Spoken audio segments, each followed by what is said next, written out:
मैं आपसे एक सीधा सवाल पूछूंगा।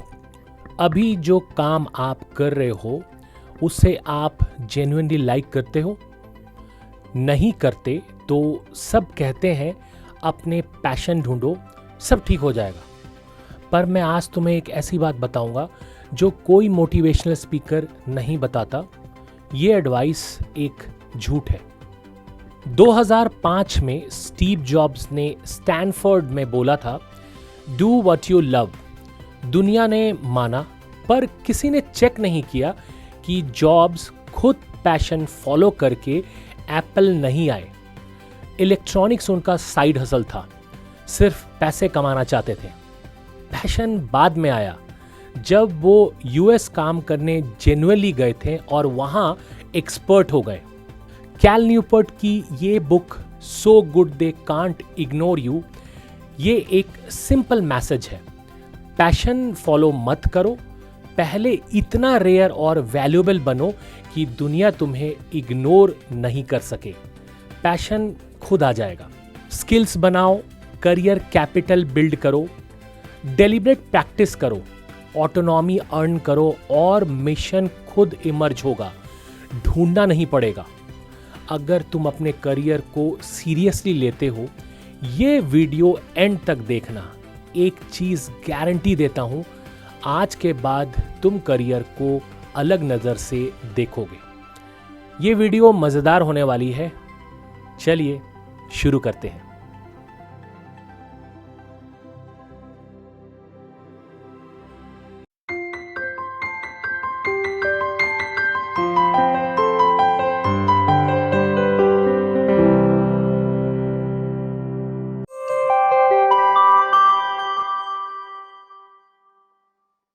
कितने लोगों ने तुम्हें बोला है, भाई अपने पैशन फॉलो करो, सब ठीक हो जाएगा? क्या कभी सोचा है कि ये एडवाइस एक्चुअली काम करती भी है या नहीं? एक बात बताओ मुझे, स्टीव जॉब्स ने एक बार स्टैनफोर्ड में बोला था, डू व्हाट यू लव। तब से यही लाइन हर मोटिवेशनल स्पीकर की फेवरेट बन गई है। पर क्या कभी किसी ने चेक किया है कि स्टीव जॉब्स खुद क्या करते थे जब वो यंग थे? वो इलेक्ट्रॉनिक्स बेचते थे, वो भी सेकेंड हैंड पार्ट्स की हेल्प से। सिर्फ पैसे कमाने के लिए पैशन नहीं थे, साइड हसल थे। आज की वीडियो में हम बात करेंगे इस बुक की, जिस बुक का नाम है so good they can't ignore you by Cal Newport. और ये बुक लिटरली तुम्हारी सोच पलट देगी। न्यूपोर्ट का आर्गुमेंट है एक लाइन में, पैशन काम ढूंढने का जरिया नहीं है, पैशन काम करने का रिजल्ट है। मतलब पहले तुम एक्सपर्ट बनते हो, फिर पैशन आता है, उल्टा नहीं। न्यूपोर्ट ने रिसर्च की, उन्होंने हजारों सक्सेसफुल लोगों से बात की। जो लोग अपनी जॉब से जेन्युइनली खुश थे, उनका एक कॉमन पैटर्न था। उन्हें ऑटोनॉमी आती थी, मास्टरी आती थी और फील होता था कि उनका काम मैटर करता है। ये सब पैशन फॉलो करने से नहीं मिला, ईयर्स ऑफ डेडिकेशन से मिला। एक एग्जाम्पल से समझते हैं। तुम्हारा कोई दोस्त होगा जो इंजीनियरिंग करता होगा। वो करते करते शायद बोर भी हो गया होगा। उसने सोचा, मेरा पैशन तो फोटोग्राफी है। उसने जॉब छोड़ी, कैमरा खरीदा और 6 महीने बाद वो फ़ोटो एडिटिंग करते करते फिर से बोर हो गया और उस काम से थक गया। क्यों? क्योंकि फोटोग्राफी में भी एक्सपर्टीज़ चाहिए और एक्सपर्टीज़ विदाउट स्किल फ्रस्ट्रेशन देती है, पैशन नहीं।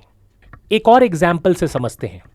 एक सीए जो पहले बहुत बोर्ड था अपनी जॉब से, उसने क्विट नहीं किया, उसने अपने स्किल्स पे काम किया, एक नीश बनाया, स्टार्टअप टैक्सेशन में स्पेशलिस्ट बन गया। आज वो अपने टर्म्स पे काम करता है, अब उसे अपना काम पसंद भी आता है। तो लेसन क्या निकला? पैशन एक फीलिंग है जो तब आती है जब तुम किसी चीज़ में जेन्युइनली अच्छे हो जाते हो। कैल न्यूपोर्ट का एडवाइस है इस बुक के ज़रिए, शुरुआत में पैशन ढूंढने की ज़रूरत नहीं है, बस पूछो मैं क्या कर सकता हूँ जो लोगों को वैल्यूएबल लगेगा, वहाँ से शुरू करो।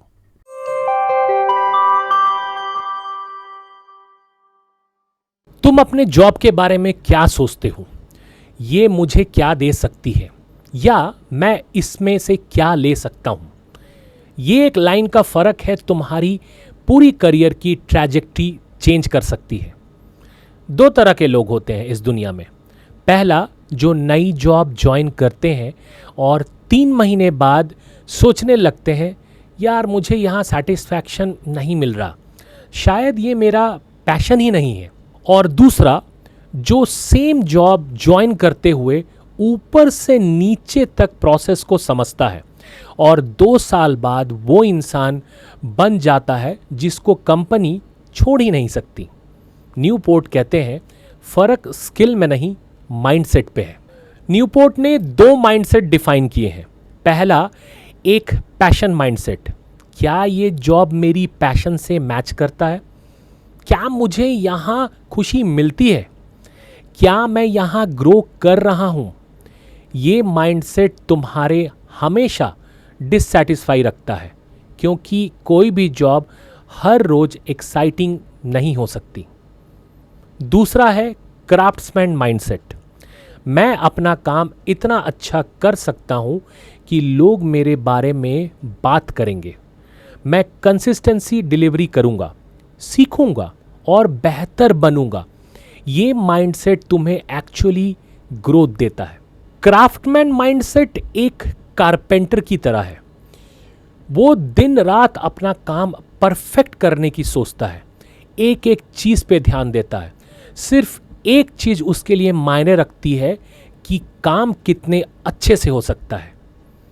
न्यूपोर्ट एक रियल एग्जाम्पल देते हैं। जॉर्डन टाइस, एक गिटार प्लेयर, वो डेली 3 घंटे डेलिबरेटली प्रैक्टिस करते थे।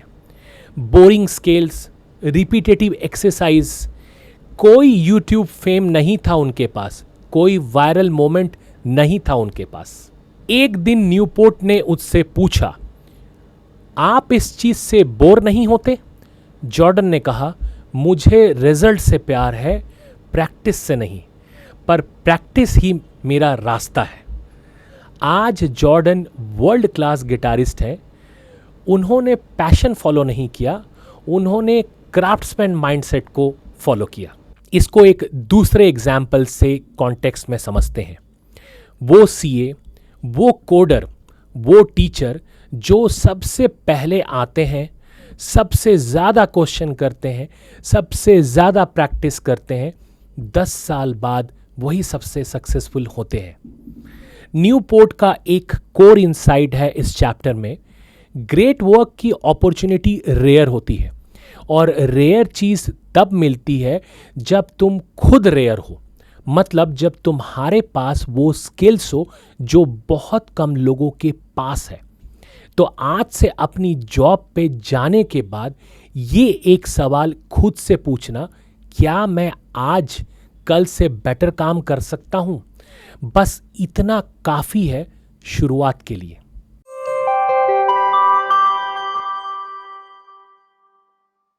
सोचो एक सेकंड के लिए, अगर तुम्हारे बॉस को कल तुम्हारे बिना काम चलाना हो, क्या वो कल से ही तुम्हारा रिप्लेसमेंट ढूंढ सकते हैं? अगर हाँ, तो तुम्हारे पास अभी तक कोई करियर कैपिटल नहीं है।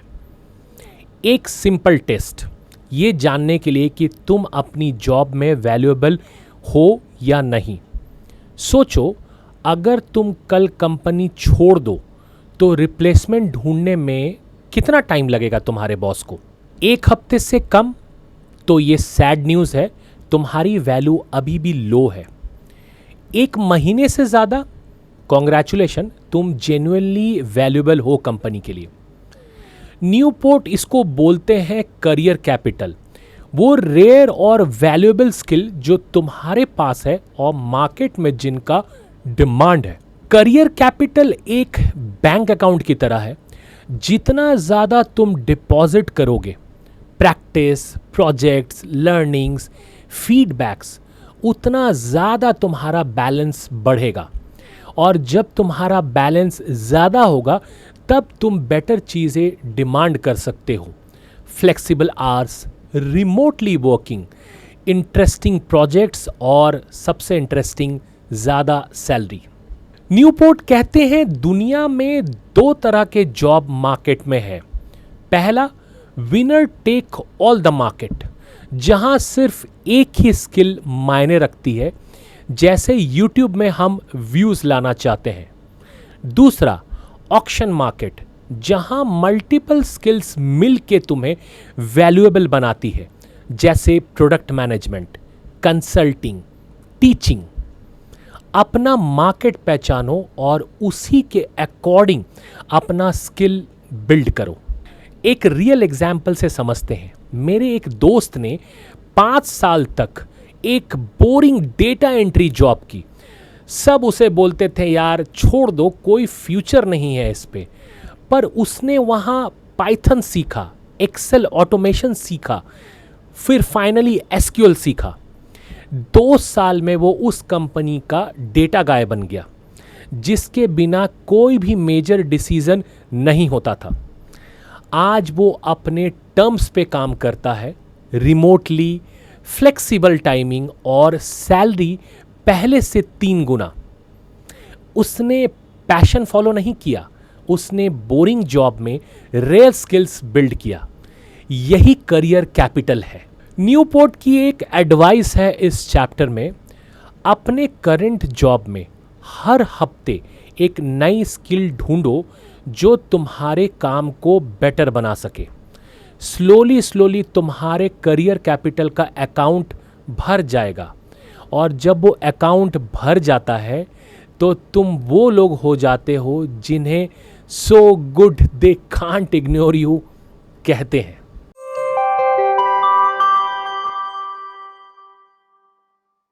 एक डॉक्टर जो 20 साल से काम कर रहे हैं, क्या वो ऑटोमेटिकली बेटर हैं एक 5 साल वाले डॉक्टर से? न्यूपोर्ट कहते हैं नहीं, और रीज़न तुम्हें शॉक कर सकता है। हम सब ये मानते हैं प्रैक्टिस मेक्स मैन परफेक्ट, जितना ज़्यादा काम करोगे उतना अच्छा करोगे। पर न्यूपोर्ट और रिसर्चर एंडर्स एरिक्सन का रिसर्च कहता है ये पूरी तरह सच नहीं है। एक पायलट जो 10,000 घंटे मैनुअली फ्लाई करता है वर्सेस एक पायलट जो 5,000 घंटे डीपली प्रैक्टिस करता है अपनी वीकनेस पे, दूसरा ज़्यादा बेटर पायलट होगा। एक्चुअली सिर्फ घंटे इन्वेस्ट करने से नहीं होगा, प्रैक्टिस का क्वालिटी भी मैटर करता है। न्यूपोर्ट इंट्रोड्यूस करते हैं एक कंसेप्ट जिसका नाम है डेलिब्रेट प्रैक्टिस। ये नॉर्मल प्रैक्टिस से अलग है। नॉर्मल प्रैक्टिस वो है जो ऑलरेडी आता है आपको, कंफर्टेबल रहना और ऑटो पायलट मोड पे जाना। डेलिब्रेट प्रैक्टिस आपके वीकनेस को ढूंढना होता है, वहाँ पे फोकस करना होता है, फीडबैक लेना होता है और उसके हिसाब से एडजस्ट करना होता है, फिर दोबारा ट्राई करना होता है। ये थोड़ा अनकंफर्टेबल है, बट डेलिब्रेट प्रैक्टिस का मतलब इसी पॉइंट से है। एक एग्जाम्पल से समझते हैं। एक प्रोग्रामर जो रोज सेम टाइप के फीचर्स बनाता रहता है वर्सेस एक प्रोग्रामर जो स्पेसिफिकली अपने वीक एरियाज पे algorithm, system design extra time देता है। 5 साल में दूसरा बहुत आगे हो जाएगा। रिसर्चर कहते हैं मोस्ट प्रोफेशनल्स एक कंफर्टेबल प्लेट्यू पे पहुंचने के बाद एक्चुअली इम्प्रूव करना बंद कर देते हैं। वो काम तो करते हैं बट ग्रो नहीं करते। न्यूपोर्ट एक चेस प्लेयर का एग्जाम्पल देते हैं। 2 प्लेयर्स हैं, दोनों 5 साल से चेस खेल रहे हैं। पहला प्लेयर कैजुअल गेम्स खेलता है, एंजॉय करता है। दूसरा प्लेयर स्पेसिफिकली अपनी लूजिंग पोजीशंस एनालाइज करता है, अपनी स्टडी पे ध्यान देता है, ग्रैंड मास्टर्स के गेम्स को ध्यान से चेक करता है और डेलिबरेटली वीक ओपनिंग्स पर प्रैक्टिस करता है। 2 साल बाद दूसरा प्लेयर पहले से काफ़ी आगे होता है। एक और एग्जाम्पल से समझते हैं।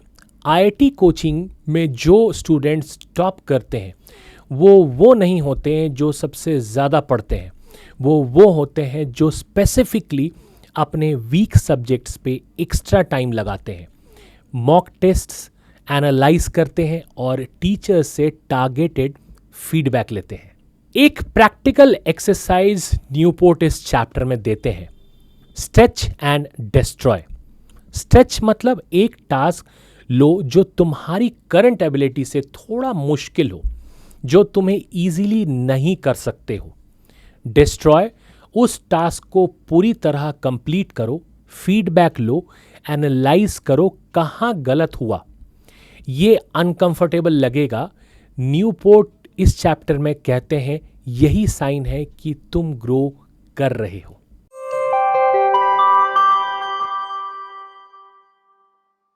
क्या तुमने कभी सोचा है, काश मैं अपने टाइम पे काम कर पाता, खुद डिसाइड कर पाता कि मुझे क्या करना है?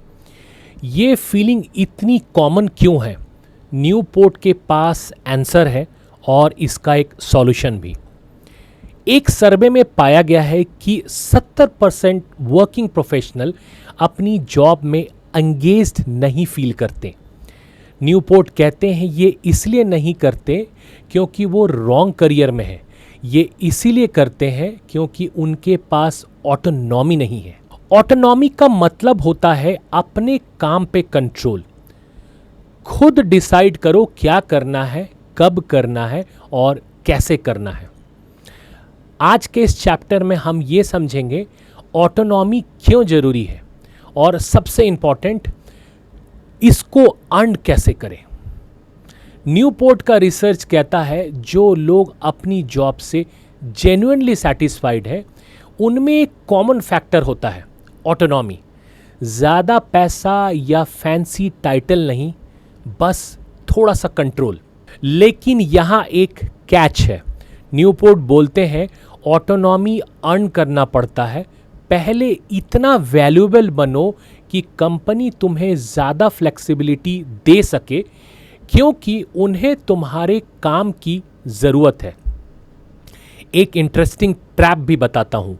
न्यूपोर्ट ने कहा है जब तुम जेन्युइनली वैल्यूएबल हो जाते हो तब एम्प्लॉयर तुम्हें ऑटोनॉमी देना नहीं चाहता क्योंकि तुम्हारी प्रोडक्टिविटी उनके लिए इम्पॉर्टेंट है। इसीलिए तुम सिर्फ वैल्यूएबल होके नहीं बल्कि नेगोशिएट करके भी ऑटोनॉमी लेते हो। न्यूपोर्ट एक प्रोग्रामर रायन का एग्जाम्पल देते हैं।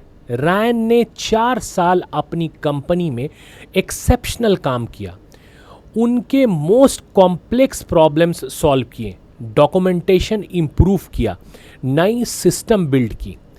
एक दिन उसने कंपनी से रिक्वेस्ट की कि मैं पार्ट टाइम काम करना चाहता हूँ, बाकी टाइम मैं फ्रीलांसिंग प्रोजेक्ट्स में काम करूँगा। कंपनी ने इमीडिएटली हाँ बोल दिया। क्यों? क्योंकि उन्हें रायन की ज़रूरत थी और रायन के पास ये लेवरेज था। अगर रायन ने सिर्फ 1 साल काम किया होता और यही रिक्वेस्ट की होती, कंपनी बोल देती सॉरी, पॉसिबल नहीं है। एक सेकंड कंटेक्स्ट से समझते हैं। एक सीनियर डेवलपर या मैनेजर जो रिमोटली वर्क नेगोशिएट कर लेता है 5 साल बाद, उन्हें पहले ऐसा ही काम किया होगा कंपनी के लिए कि कंपनी को उनकी ज़रूरत पड़ी होगी, फिर उन्होंने नेगोशिएट किया होगा। न्यूपोर्ट का एक सिंपल टेस्ट है इस चैप्टर में। ऑटोनॉमी के लिए नेगोशिएट करने से पहले एक क्वेश्चन खुद से पूछ लो, क्या मेरे काम की इतनी डिमांड है कि कंपनी मेरी बात माने? अगर आंसर नहीं है, पहले वहाँ काम करो, बिल्ड करके नेगोशिएट करो। अगर आंसर हाँ है, ज़रूर नेगोशिएट करो बिना बेझिझक।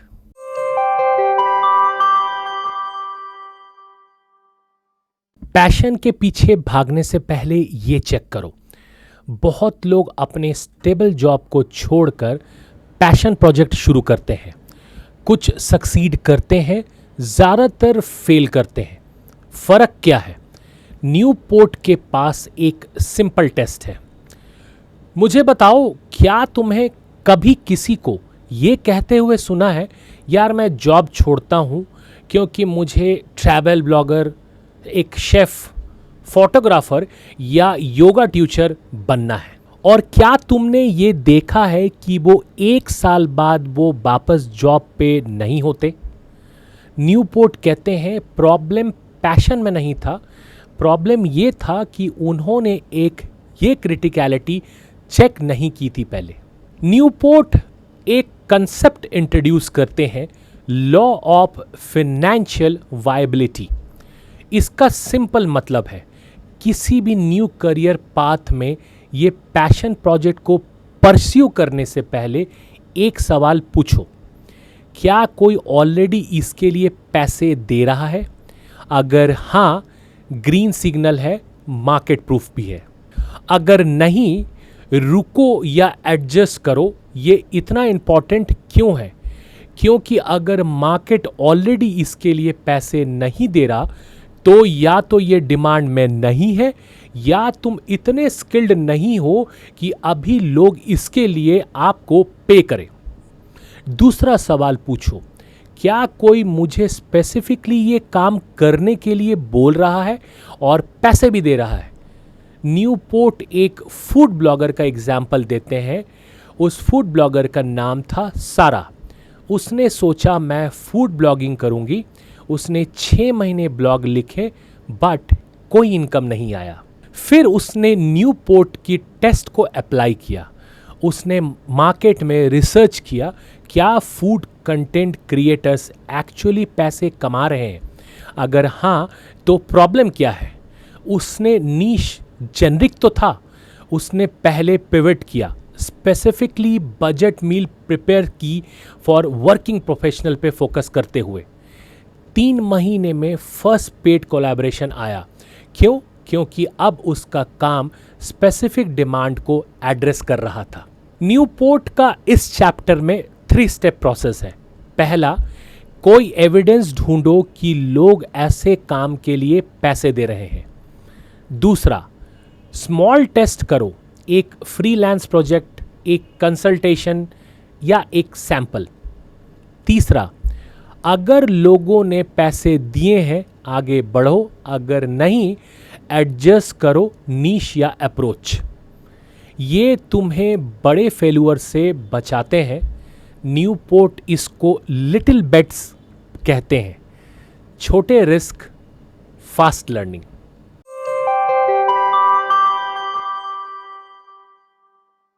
मुझे समझ नहीं आता मेरा पर्पस क्या है। ये फीलिंग ऑलमोस्ट सबको होती है।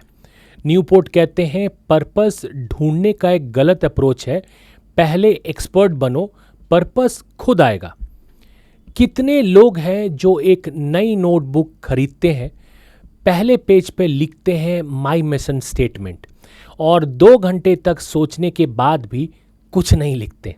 न्यूपोर्ट कहते हैं मिशन स्टेटमेंट्स या लाइफ पर्पस रैंडमली नहीं मिलते। वो आपको तब मिलते हैं जब आप अपने फील्ड का कटिंग एज पे पहुंच जाते हो। आज के इसी चैप्टर में हम इस कंफ्यूजन को क्लियर करते हैं। न्यूपोर्ट एक कंसेप्ट इंट्रोड्यूस करते हैं और उस कंसेप्ट का नाम है एडजेसेंट पॉसिबल। साइंस में ये आइडिया है कि नए डिस्कवरीज तब होती है जब कोई एग्जिस्टिंग नॉलेज की बिल्कुल बाउंड्री के पास पहुंचता है और एक स्टेप आगे जाता है।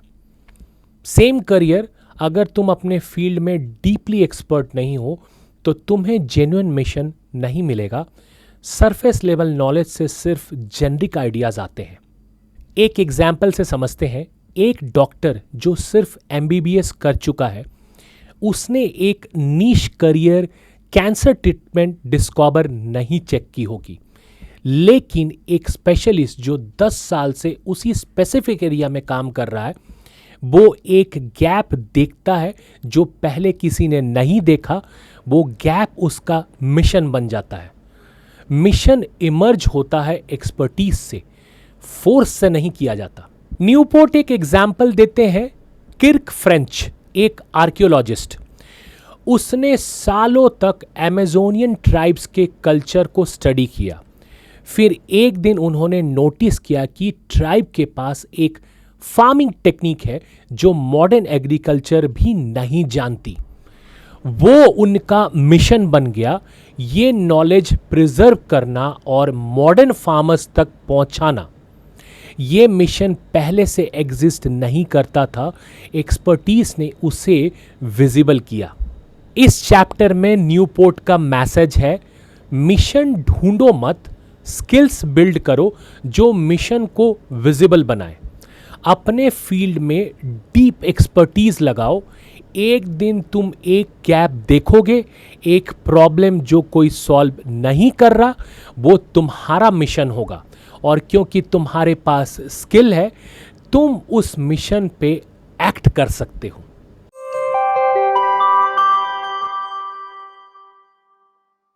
अभी तक आपने 7 एपिसोड देखे। अब मैं आपको एक कॉमन मिस्टेक बताता हूं। लोग सब कुछ एक साथ में चेंज करना चाहते हैं। न्यूपोर्ट कहते हैं, एक बार में सब कुछ मत बदलो, छोटे छोटे बेट्स लगाओ। तो तुमने पैशन मिथ लर्न किया, क्राफ्ट्समैन माइंडसेट समझा, करियर कैपिटल बिल्ड करना सीखा, डेलिब्रेट प्रैक्टिस जाना, ऑटोनॉमी समझी, फाइनेंशियल वायबिलिटी चेक किया, मिशन का कंसेप्ट क्लियर किया। अब क्या जॉब क्विट करके सब कुछ एक बार में चेंज करना है? न्यूपोर्ट कहते हैं, बिल्कुल नहीं। स्मार्ट लोगों की स्ट्रैटेजी अलग होती है। न्यूपोर्ट इंट्रोड्यूस करते हैं लिटिल बेट स्ट्रैटेजी। ये आइडिया ओरिजिनली पीटर सिम्स की बुक से आया और न्यूपोर्ट ने इसे करियर कॉन्टेक्स्ट में अप्लाई किया। लिटिल बेट्स का मतलब होता है छोटे रिवर्सिबल एक्सपेरिमेंट्स करो, एक साइड प्रोजेक्ट शुरू करो, एक फ्रीलांस क्लाइंट ले लो, एक ऑनलाइन कोर्स बनाओ, एक नीश में एक ब्लॉग लिखो, फीडबैक लो। अगर लोग रेस्पॉन्ड करते हैं तो आगे बढ़ो, अगर नहीं तो पिवट करो। ये अप्रोच स्टार्टअप्स का MVP कंसेप्ट है। अपने करियर पे अप्लाई करो, वैलिडेट करो पहले, कमिट करो बाद में। न्यूपोर्ट एक राइटर ग्रेचन रूबिन का एग्जाम्पल देते हैं। उसने एक छोटी सी एक्सपेरिमेंट की, 1 साल अपनी खुशी पे फोकस करना और डेली नोट्स लिखना। एक छोटा सा ब्लॉग बनाया, रिस्पॉन्स आया, फिर एक बुक प्रपोजल, फिर the happiness project best seller बनी। कोई ग्रैंड प्लान नहीं था, सिर्फ एक छोटा सा बेट था जो रिस्पॉन्स की वजह से ग्रो किया।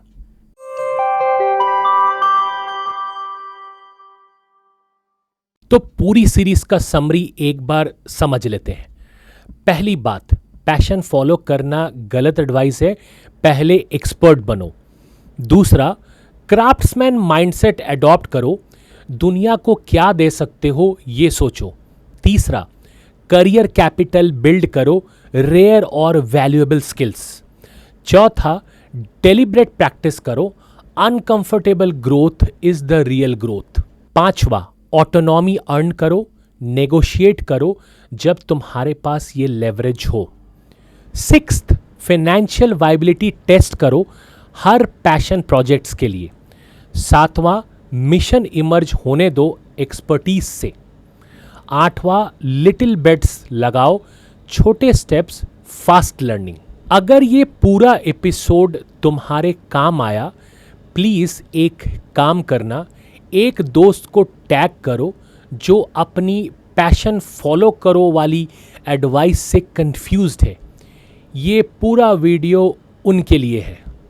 बुक खरीदनी है तो so good they can't ignore you by Cal Newport, तो अमेज़ॉन में ये अवेलेबल है, आप वहाँ से ये ले सकते हैं। अगर तुम चाहते हो कि मैं ऐसी और बुक वीडियोस बनाता रहूं, कमेंट में लिखो आपको कौन सा नेक्स्ट बुक रिव्यू चाहिए। मैं सीरियसली इसको कंसिडर करता हूं। थैंक यू सो मच दोस्तों, मिलते हैं नेक्स्ट सीरीज में। तब तक के लिए थैंक यू।